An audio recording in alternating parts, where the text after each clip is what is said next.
Hi, and welcome to Exposing the Truth, the radio show. I'm your host, Ian Crossland, and I'm an editor with Exposing the Truth. And today, my guest is Dominic Bertolami, someone who's very consciously aware. He's an artist, West Coast, California, musician, and I'm very happy to have you on the show. Thanks for coming, Dom. Not a problem, Ian. Thank you. Appreciate it. Yeah. So let's go. I got a lot of things I want to talk about, and we could go on probably for hours, but we have 1 hour, so let's start from the top and get into the Bank of International Settlements. I feel like the central figure of this, I don't know if you want to call it a shadow government or, how would you describe it? The Bank of International Settlement.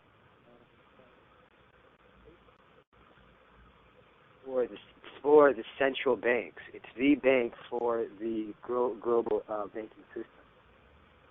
So basically, it's the bank that when a bank wants to transfer money to another bank, or a government wants to transfer money to a bank, they go through the Bank of International Settlements. And the bank's set up so the setup of this Bank of International Settlements, you can even call it a bank, really. It's set up so that no one has any ability to really meddle. No one can like audit them. And these are rules were set up by them and just haven't really been challenged. Yeah. Yeah. What's a solution here? Well, first let's talk about what they did.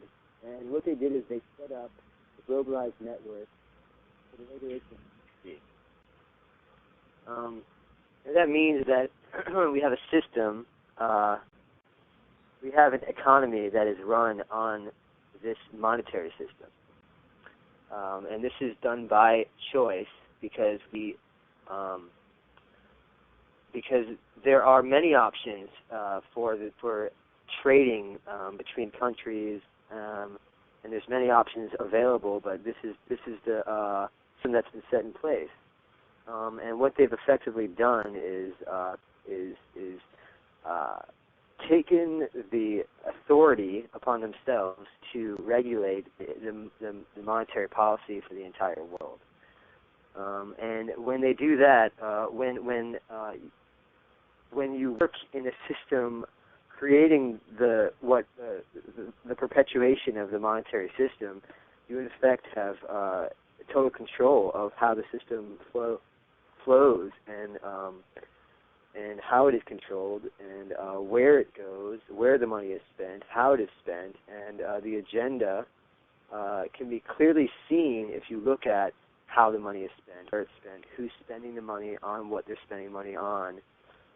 If you follow that trail, you'll often see the agenda of the world, and what we've seen is it is a very invasive agenda, and it is also an exclusive agenda, which includes only a few people having the control, having the money, having the power that is derived from the wealth, and to the few, and then the many having to suffer, breaking their backs, perpetuating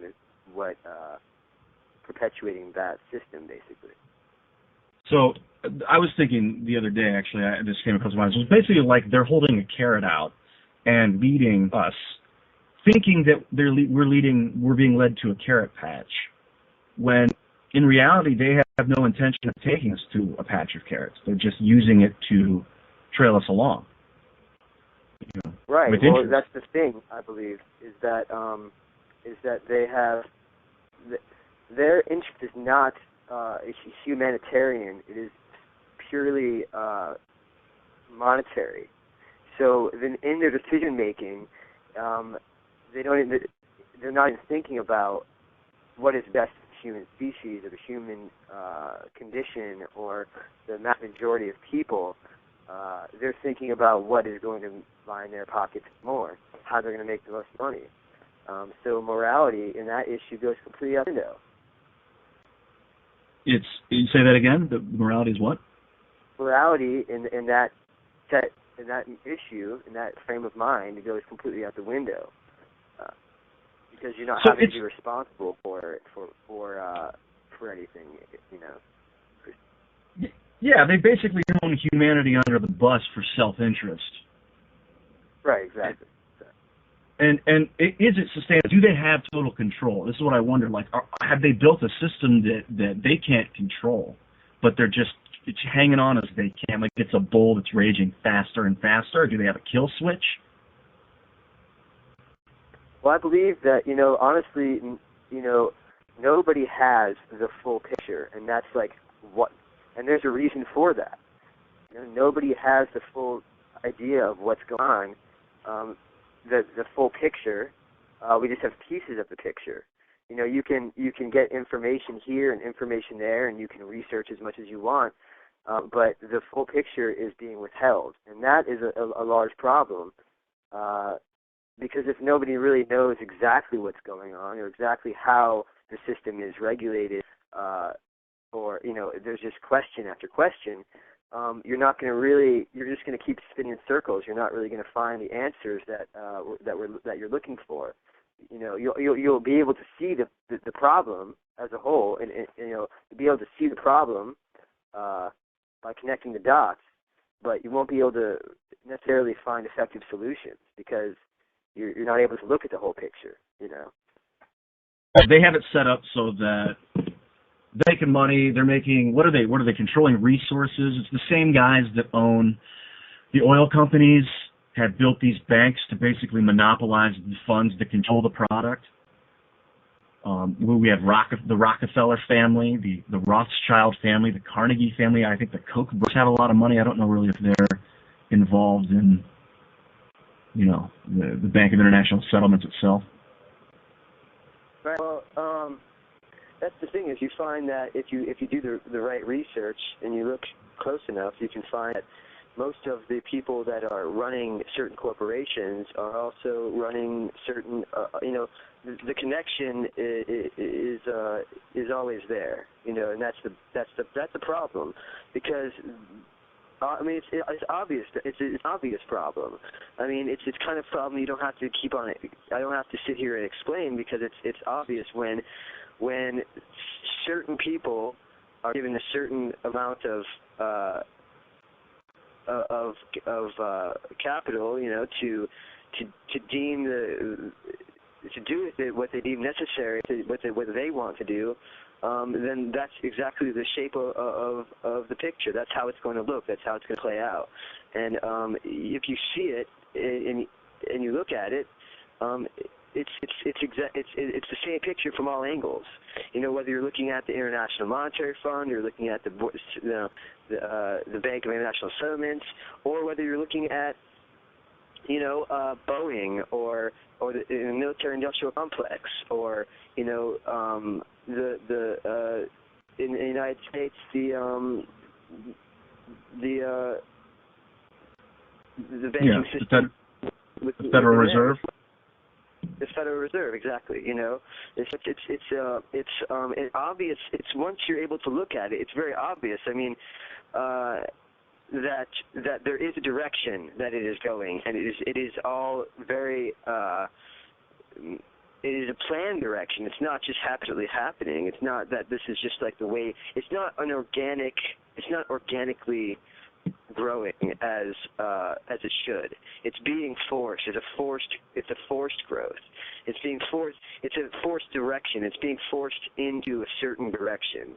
You know, whereas outside of the limitations of this box, the possibilities are endless. You know.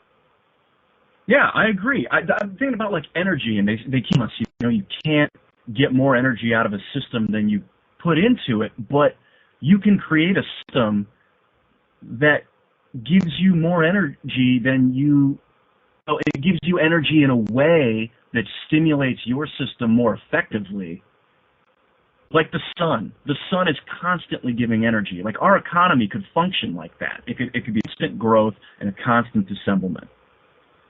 Well, and I feel like this is why it's just another like reason to see It's just another way to see that the picture. The reason why the system is set up like this, and the reason why we've been having this conversation is because of the fallout from this certain way in which things are being guided, and that's why it can be very obvious, even though it's like hidden in plain sight. Yeah, I just transferred to my phone. So say that again, that last part? Well, it's just the idea that it's a very obvious game being played, although it's being hidden in plain sight. Yeah, and what is this? Okay, so what are they're dumbing down the population. I mean, there's obviously aspects of the population that see it. Maybe it's just meant to be too complex, like they'll call their corporations, Joe Founder's company, and that'll be like a bank. And so they're literally hiding in plain sight through misnomers, and I guess maybe people are too messed up on drugs, like fluoride in the water. Their memory is getting wiped basically on a daily basis by, the carbon in the air, the Prozac in the, who knows what's in the drinking water. I don't know. Well, they could be dumb. There's over 130 chemicals. They tell you there's over 130 chemicals in the drinking water, and some of them are actually metals. They're fluoridating the water.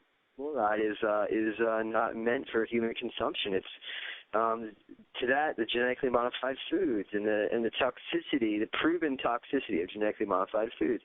It's a proven fact that genetically modified foods are toxic for human consumption. But the FDA, says that it's okay to be sold for people to eat. And so they're endorsing genetically modified foods. At the same time, they're the ones who are also, the FDA. The head of the FDA is the same guy who's working, with Monsanto. So it's all connected. It's all business. It's like if you and I went in business together, and we were going to make a lot of money, more money than imagine, then. And we had to go into business together to do it, but the negative side effect of it would be that 80% of the race would be enslaved, but into a certain kind of life system. Then you and I would be wealthy for and have the ability to do whatever we wanted, then then you see how that greed can serve a purpose. But in the current system of society, and but beyond that, again, I'd like to just at this time quickly say that there are more possibilities to the structure of society, way more possibilities, and there are possibilities that could be better for everybody, not just a certain few. And you see that these other possibilities are the ones that are kind of being overlooked at the moment. Viable sources of energy are being overlooked because people who own energy now are making a lot of money off of it and want to continue to do it. It's greed. It's being greedy. It's being immoral, not having morality. Because liberty and morality go hand in hand. And you cannot have liberty without morality. Ron Paul said it, and so did our founding fathers. I mean, it's just that simple. And we have become an immoral, a nation and a world immoral activity. And we actually, in my opinion, reward immoral behavior more than we reward moral behavior. We tell people that they should be immoral, and we will give them security for it, And if you're willing to give up, your liberty for security, you're going to get neither, as they've said in the past, I agree with that. I have a hard time with the entertainment industry. Obviously, I was in commercials and television and things like that, and it's really, they really push drama for the sake of, I don't know, this sick perpetuation of fear. And not everywhere, you know, there are a lot of really conscious, really forward people that want to be, but like, I mean, we're bred into it. We're bred to think that you're supposed, like, okay, money, the money system, the only way to make money in our system is to take it from someone, to devalue the entire currency by printing more. That's the only two ways to acquire money, is to make someone else poorer or to make everyone poorer. It's right, exactly. And then I feel like you know, that's the reason why greed works in this society, because it serves a purpose for the individual. Like, if I was to be greedy, then I would become wealthy or would reap the benefits of greed. But I strongly believe that if we were to live in a society where a community of sorts, where greed would only hinder the perpetuation of the society, then you would not see you would see a society in which people are not greedy, because if greed was destructive in the sense that if I took too much, then my neighbor wouldn't have, and I depend on my neighbor for certain things. So therefore, in a community or in a society of community and understanding of that sort of nature, you would have greed be ineffective. I think that's what we need to come to in a place where greed does not work for the individual, where greed is as destructive as violence, as you know, would be in effect outlawed. It would be ostracized. It wouldn't be it wouldn't be you know, shown to be a good thing. It wouldn't be supported the way it is now, the way greed is supported now, the way it is, you know, people, I think the human species depends on one another more than this economic society would like us to believe. You know, we are a human. There's no other species on this earth, or I don't know anywhere really, that just depends on the individual in the species to perpetuate its own life. That's how life works. Life depends on life for existence. You know, emotionally, spiritually, and all these sort of things. So a lot of the current state of the system is going against our natural, organic wants and needs, and they're putting a third party between the things that we need to survive and getting those things that we need to survive. You know, which is money per se in this system in this economic and world economic system. So they've created a system of debt, basically, that you're constantly owing more than you have. And they put that between an already loose society where we don't have, I mean, maybe this is the illusion that people are buying into, is that we don't have enough, that we need more food, like that we think, you know, 5 days down the line. There's definitely the system of illusion. The entire system is illusion. You know, the power that money brings is an illusion. I mean, if you think of actual power, which is the power that comes from within, you know, the power of the human species to perpetuate itself, that is not something that has been bought. You know, that is something that cannot be bought. It is beyond monetary value. You know, and the true power in this world, in this reality, and in this universe is beyond money. It goes into an entire different realm. So I believe that what we're living in is a realm of illusion.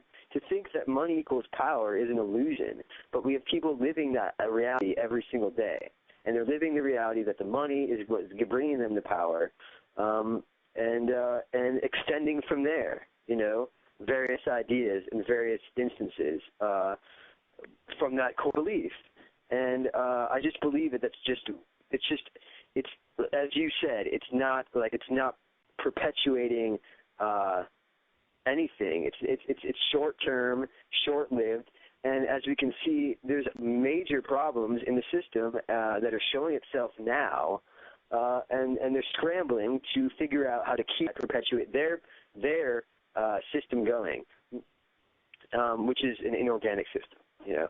And I think we need to return more to certain aspects of organic behavior, you know, organic human behavior as a species on this world. You know, I mean, there's only one human species. There's not, you know, as many times as we can divide ourselves through nations and cities and culture and, you know, race and gender and belief.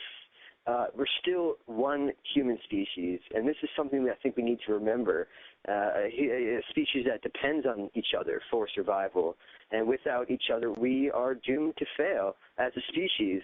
And this is like the deeper thing that I believe it goes into, these deeper ideas that are there and that are still being, these ideas are still in work, even though many of us ignore them. They're still being, you know, we are still creating, even if we are not aware of the creation. You know, we are still putting the energy out there, even if we are not aware of it. You know, and so to me, that's a big problem, obviously. Yeah, it's definitely an individual quest, you know, to awaken the spirit within, the fire in the gut, detox the poison that's keeping you from feeling, you know, and rise up and say something about what's going on. I think that's a step towards at least a move in the right direction, which would, I mean, honestly, sun gazing? Yeah.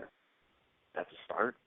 You know, eating less, is that it? Or get your energy from the sun rather than from the food? Well, you know, I'm not saying that I have all the answers, of course, and I'm not saying anybody has all the answers, but like you said, these are steps in a direction of sustainability, and this is the thing. It's like, stop the insanity already. I mean, this is, you know, this is a step towards rational behavior, towards rational thought. I mean, these things make more sense to me naturally than what's the current state of affairs. The current state of affairs to me is that's insanity, and some people think that if you're going to be a well-adjusted human being in a sick society, that shows no measure of being well-adjusted. You know, just because you can get along in a world that is sick does not make you well. It makes you sick. I agree with that. That's part of why I've had so much trouble the last few years. Like, hey, you know, I'm trying to fit in, and like, what am I trying to fit into? Right. Like, it's vile. There's so much more. Yeah, well, for sure, and I hear that. And, you know, I don't want to take up too much more of the time on the show, but I guess maybe I'll just say a couple more things before I go, if that's okay. Yeah, sure. Is that I want to just wrap it up here.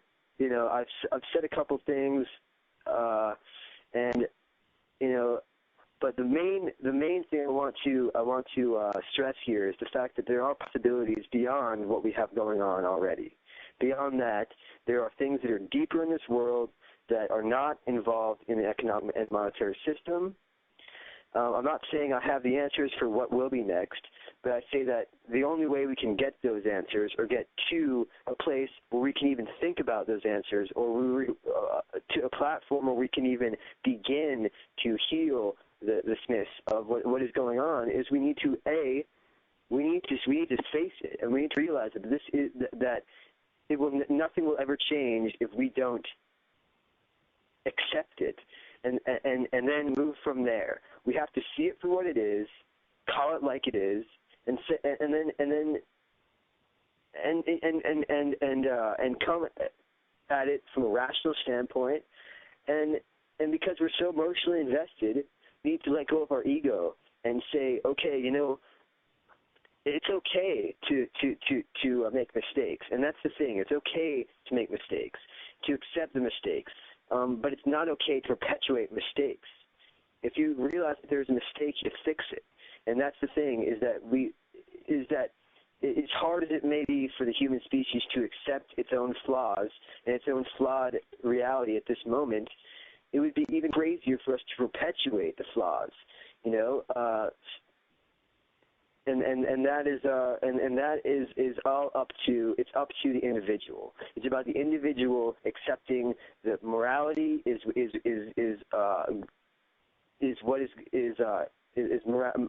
morality is the only way that we can truly be free as a species, basically. And we need to come back to morality as a behavior that is more widely used and accepted, and also rewarded. We must reward morality. People who are moral should be the people who are considered the leaders. People who are just. People who have that sort of ideas, that sort of mind frame, but to keep rewarding immoral behavior is going to keep us in the same boxed-in society and monetary system and the failing world economy and the failing economy here in the United States, and the injustice that is happening with the world, with the perpetuation of war, and the way in which the military-industrial complex, and because guns do not kill people, people kill people. Guns are tools, and so that's the last thing I want to say, because the gun control issue that's happening right now, the fact that people, in the mind of the person and the individual, that is where the revolution will occur. That is where the only place where things can change, I believe. So we must become back to morality, and that's the only way we can shift free. That's great. I mean, this is a good time to go to a break, so we're going to go to commercial, and we'll be right back. Okay, so thank you for having me. I appreciate it. Absolutely, man. Okay. You're listening to A2Zen FM, life-altering talk radio. Anything from activism to Zen and everything in between, right here and now. Informative, inspiring, engaging. Our hosts provide you with the global news and educated advice you need to make a difference in your life, in your world. Knowledge is power. A2Zen.fm.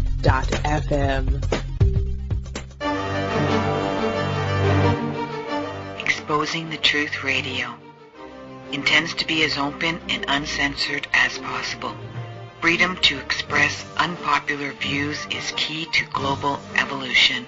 Everything we post and allow posted is not necessarily reflective of the absolute truth, nor do we endorse every word or every piece of media here. Having stated this, we seek to post and broadcast highly accurate information from alternative, mainstream, and fringe sources. Remember to listen to Exposing the Truth Radio, and you decide. This broadcast is not the views or opinions of A2Zen.fm nor any of the hosts here at A2Zen.fm radio and magazine. To contact Aaron, go to Facebook, Exposing the Truth, or exposingthetruth.info. Now let's get back to our hosts on Exposing the Truth here on A2Zen.fm.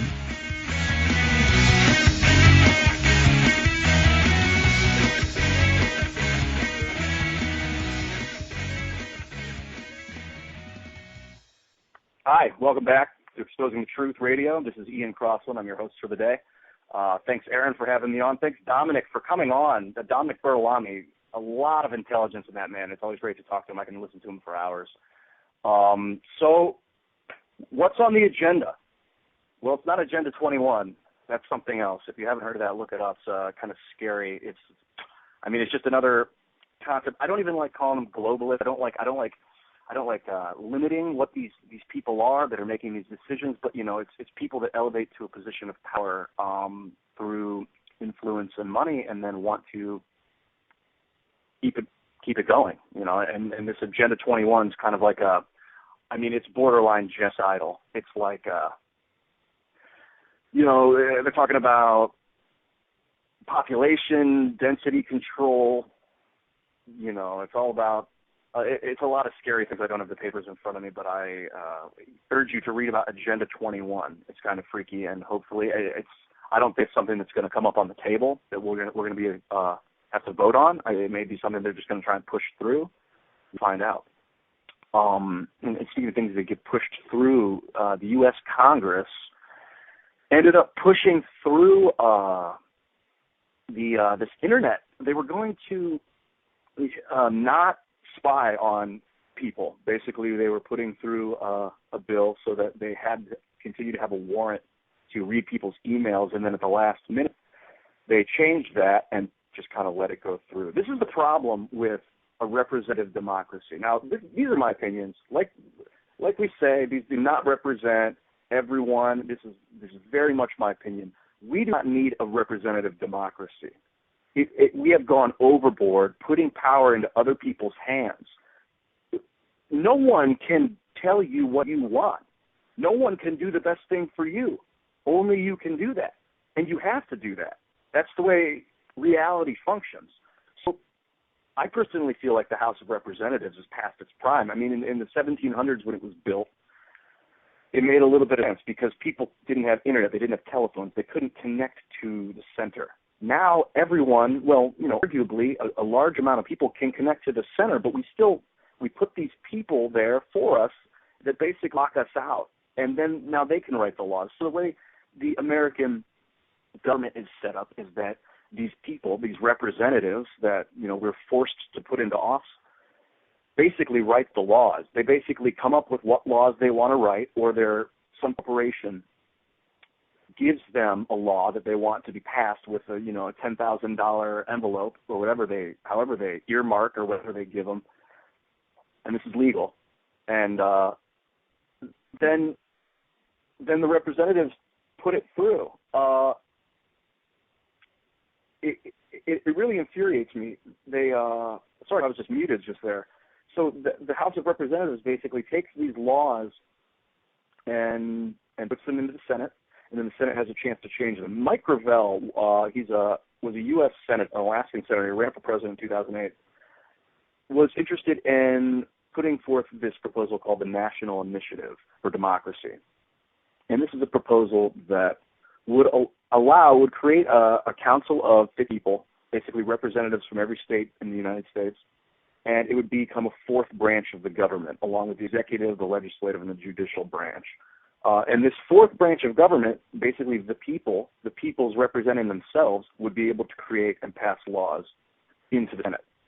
The problem is the Senate still has the power to change the law and then resubmit it. It's like a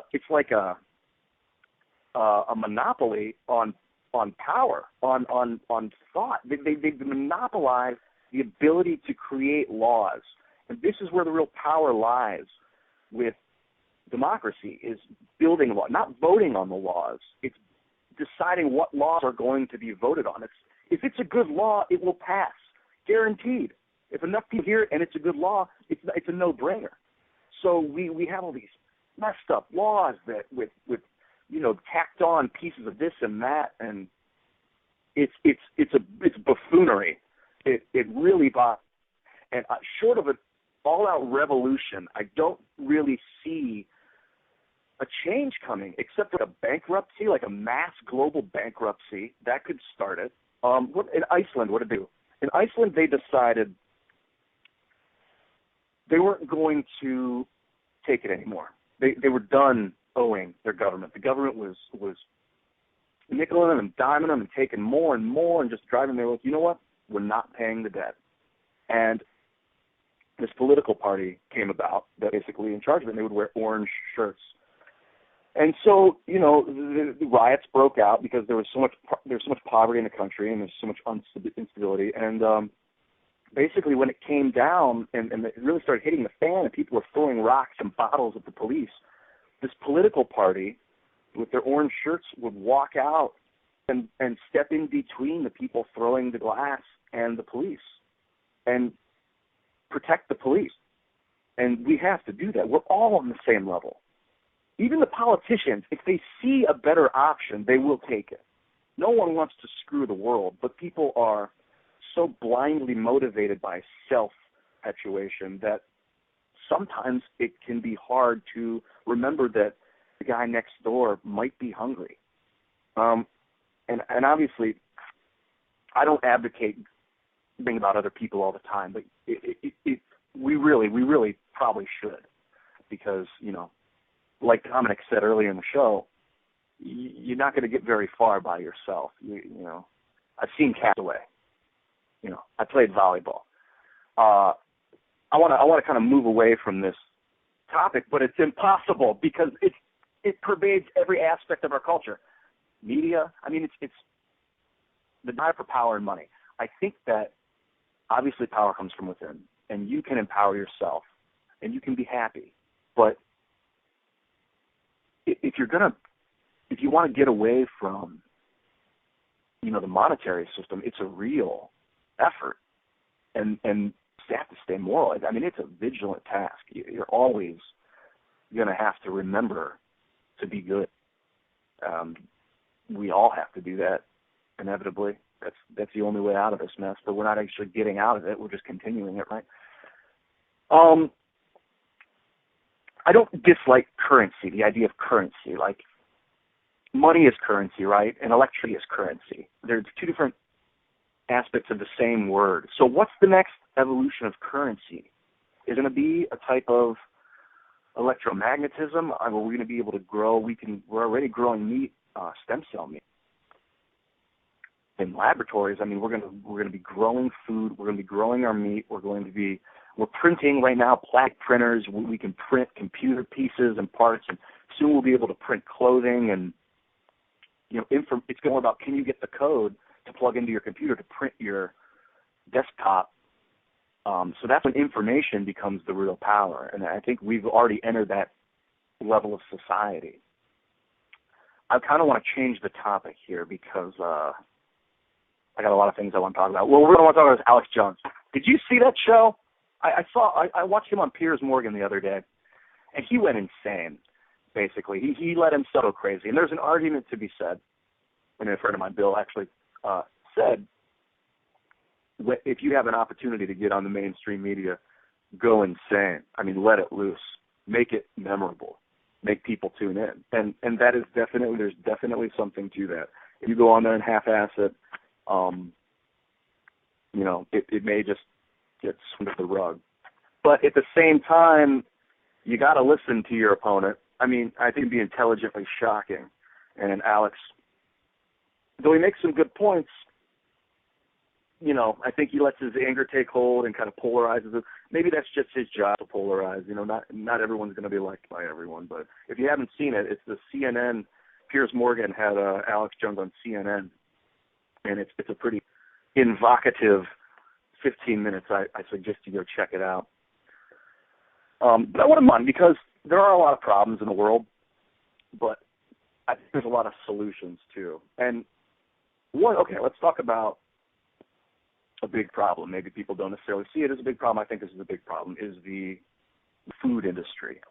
And a couple aspects of the food industry. One is the genetic modification and monocropping of things, because it's like if you have one race of animal, it's going to be very susceptible to a disease that will affect that race. And that's why diversity breed creativity and longevity and things like that. So when you monocrop and you just have corn everywhere, you're only going to have a certain kind of bug in the soil. You're only going to have a certain kind of aeration of the soil as a result of that. And, you know, it's going to lead to toxic or, you know, acridity. It's not healthy. Animals need other kinds of animals and other kinds of fruits and vegetables to coexist. So that's a problem. Diversity is key. Growing vegetables on your own is so important. And this is something I think everyone should maybe even be taught in school to do.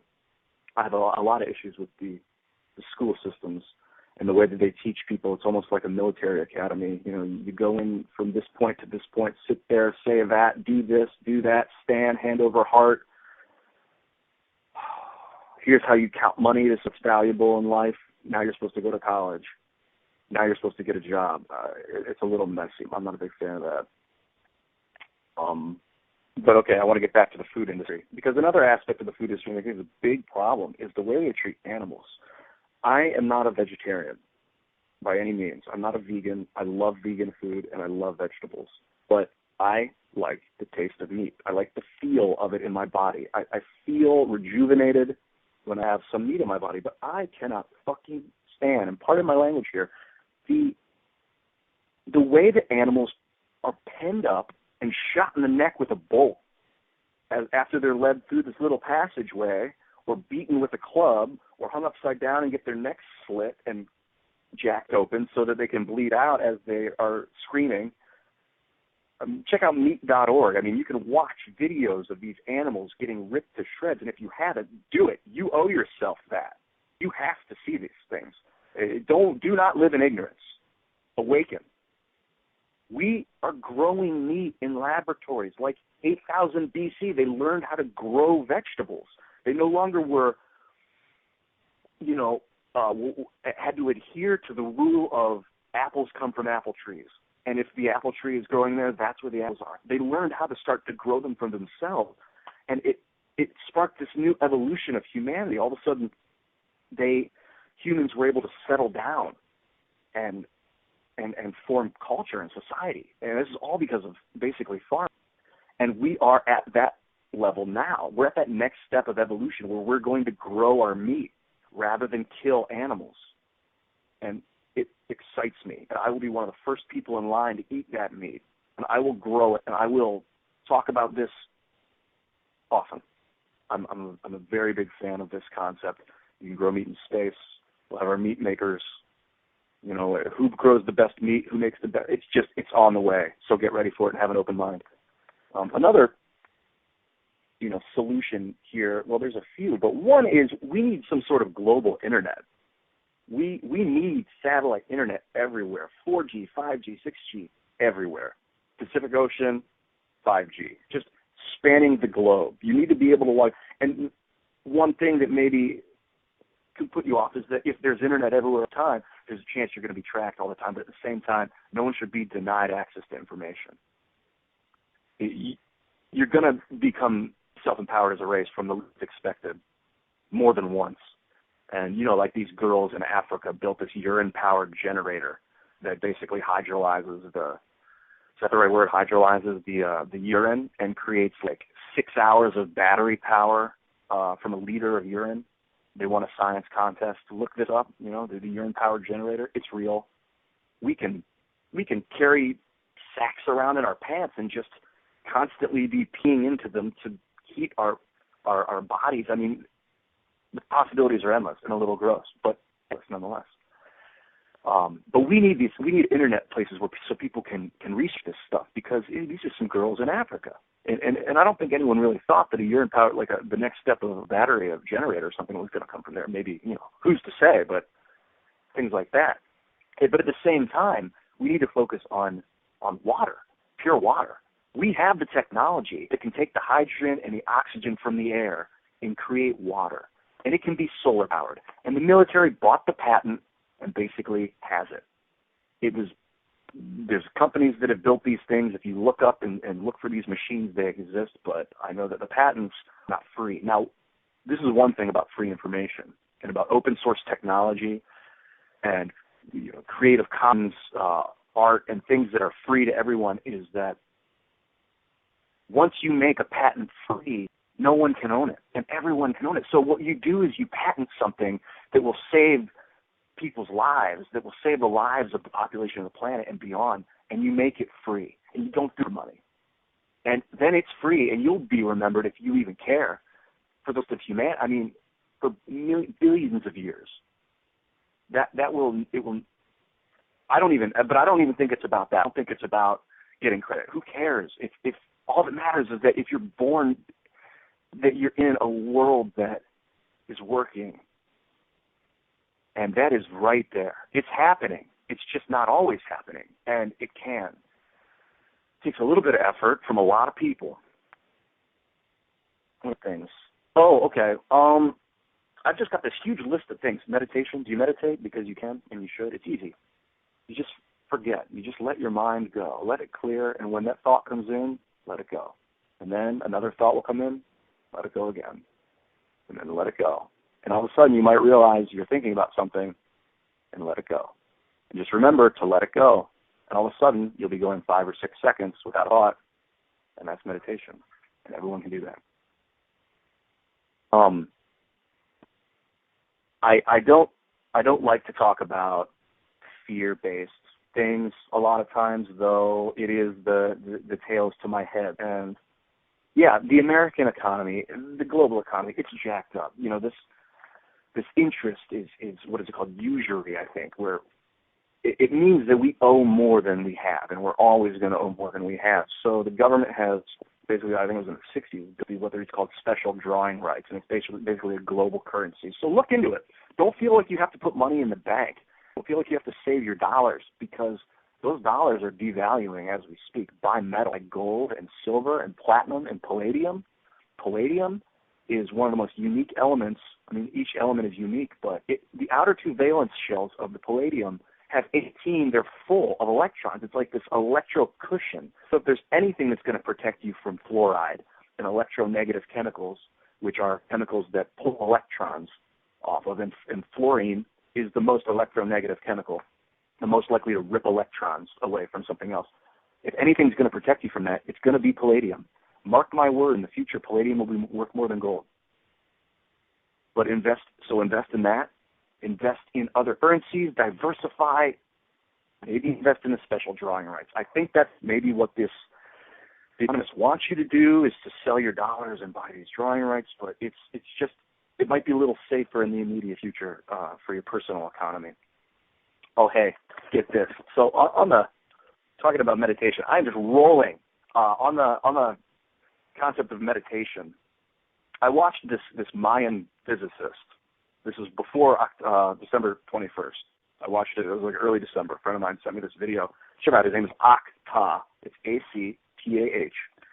And he was giving this talk about what the Mayan calendar really was and what pyramids were built for. He knew. And it's extremely interesting.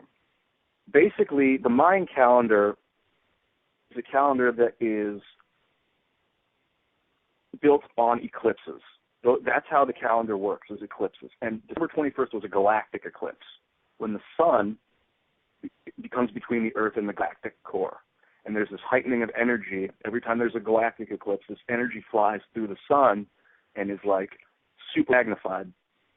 And that's, I think, what people are feeling and that kind of thing.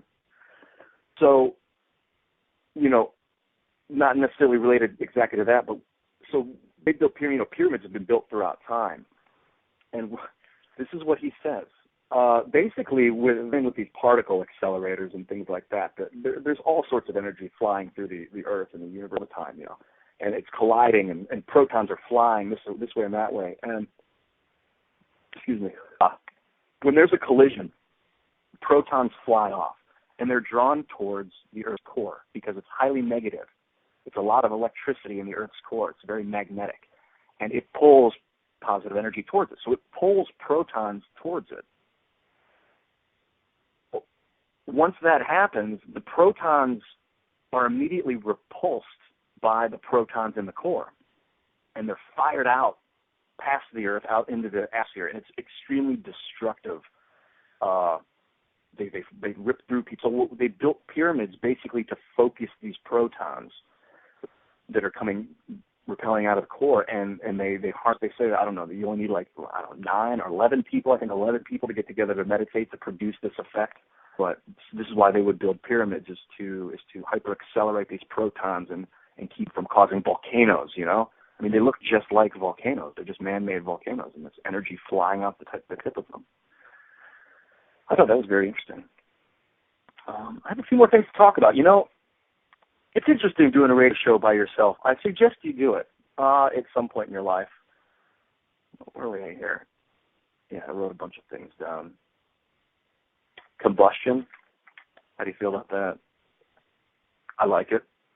Okay, on the topic of gun control, I am very much for personal rights. I don't own any guns, and I don't think that I should ever have to tell anyone that. I don't honestly really know why someone would want to buy an assault rifle necessarily, unless they wanted to defend themselves with it, or maybe take it out and go hunting, whatever. They want to talk about an assault rifle ban. I just really don't have an opinion on that. I don't want to set a ball in motion towards a gun ban, because we need guns. People need the same weapons that their government has access to, because the people are the government. The government's this illusory group, and I don't know. I don't think I could walk into the store and buy a rocket launcher, and maybe there's a reason for that, because all I got to do is pull a trigger and blow up a building. So they're the same. It's the pharmaceutical industry that's causing people to go insane, not the weaponry. So stop putting billions of dollars into these pharmaceutical drugs and start putting them into education. We'll start putting them into, water plants in Nigeria and global internet and space elevators, so we can use electromagneticity to get us up into space. You know what? Thank you very much. Our show is coming to an end. I want to say, Aaron, thanks for having me on. It was great to be here. Dominic, Bertolami, thanks for coming on. And as always, Exposing the Truth Radio, exposingthetruth.info. Check us out on Facebook. It's Facebook/Exposing the Truth. I will see you later.